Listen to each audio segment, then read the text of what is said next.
The Game Boy Micro was revealed to the world at E3 2005 when Reggie literally pulled the thing out of his pocket on stage during Nintendo's press conference. Now, the system was a sleek redesign of the Game Boy Advance and, for the time, was an amazing feat of engineering. Now, despite nice upgrades to the GBA line with this, such as, the improved backlit screen and, other factors such as the Nintendo DS being on the market and the high asking price here is $100 at launch, this kind of kept this system out of the hands of many gamers. Now, when it was all said and done, only 2.42 million micro units were sold worldwide, which was well below expectations set by Nintendo. Well, before all of this came to light, a handful of variations of the hardware did hit the market, specifically in Japan. Now, one in particular stands out as perhaps the sharpest looking version of the handheld to date, the Final Fantasy IV Game Boy Micro. Let's take a look. Danny from the Famicast here. If you're new to the channel, please be sure to subscribe and turn on those notifications. Sound off in the comments below, and we may read your comment out on our bi-weekly show called the Famicast. In today's video, we're taking a look at the best Game Boy Micro, the Final Fantasy IV edition. Now, rumblings of the Super Famicom Final Fantasy titles coming to the Game Boy Advance cropped up in the fall of 2005. Starting with Final Fantasy IV, these games would be coming to Nintendo's popular handheld. Now, 4 was released in North America, published by Nintendo, on December 12th, with the Japanese release following on December 15th, with Square Enix doing the publishing here, and then a release for Europe in mid-2006. Now, of course, gamers in Japan didn't simply just get the game. There was also this awesome Game Boy Micro featuring Final Fantasy IV artwork on the unit with the game included as a pack-in. The pack sold for 17,200 yen, while the game on its own retailed for 5,040 yen.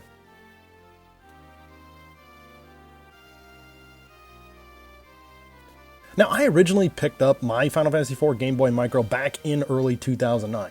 Now, at the time, these things were going for roughly like 9,800 yen, so around like $100 USD at the time. But I managed to pick mine up for about 7,800 yen, about like $78, $80 or something like that. So, I remember at the time I was thinking, man, that's expensive. I kind of wish I would have picked up another one or something. But, these days, if you want to find one of these systems out there complete with the box, game manuals, and all that type of stuff like that, you're going to be paying quite a bit of money. Now, the packaging here features an outer box that houses both the system as well as a copy of Final Fantasy IV for the GBA. Now, the front of the box features the Final Fantasy IV logo, as you can see here, and also illustrations of Kane, Rosa, and Cecil by Final Fantasy illustrator Yoshitaka Amano. There is some small text on the bottom right of the box, kind of like above the art, that says Final Fantasy IV Advance plus Yoshitaka Amano GB Micro FF Pack-In Set. Now, the back of the box features some more art from Amano. This time it's Cecil as both a paladin and a dark knight. And then, one of the sides of the box features an image of the included Game Boy Micro. Now, the system itself, as you can see here, features this dark blue base design with these kind of white highlights. And here on the front of the unit itself, there's the paladin version of Cecil that's on the left, while Kane is on the right. Now, this faceplate in front of the device was only ever sold in this pack-in.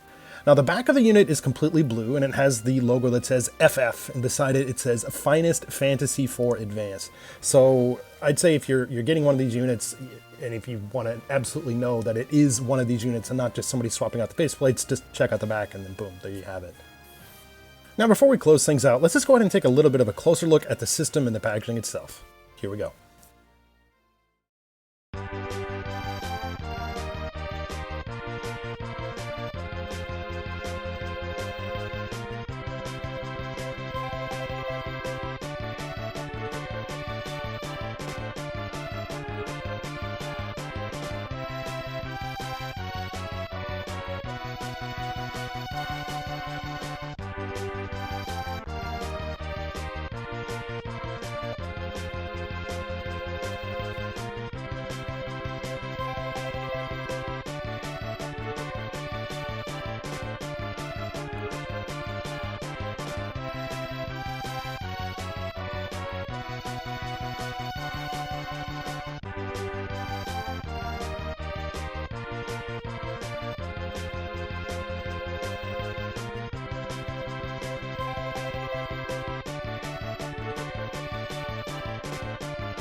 The Final Fantasy IV Game Boy Micro is truly a masterpiece. The designs from Amano really set this system apart from other Final Fantasy hardware or just any other themed gaming hardware, period. The asking price these days is pretty high, especially for a complete set, and is only going to keep climbing up at this point.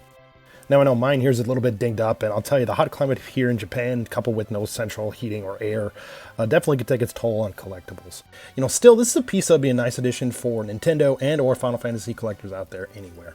But let's go ahead and turn things over to you guys. What do you think is the best Game Boy Micro Special Edition system? Or, if you don't know much about Game Boy Micros, what Game Boy Advance system do you think was just awesome? Sound off in the comments below. We'd love to hear from you.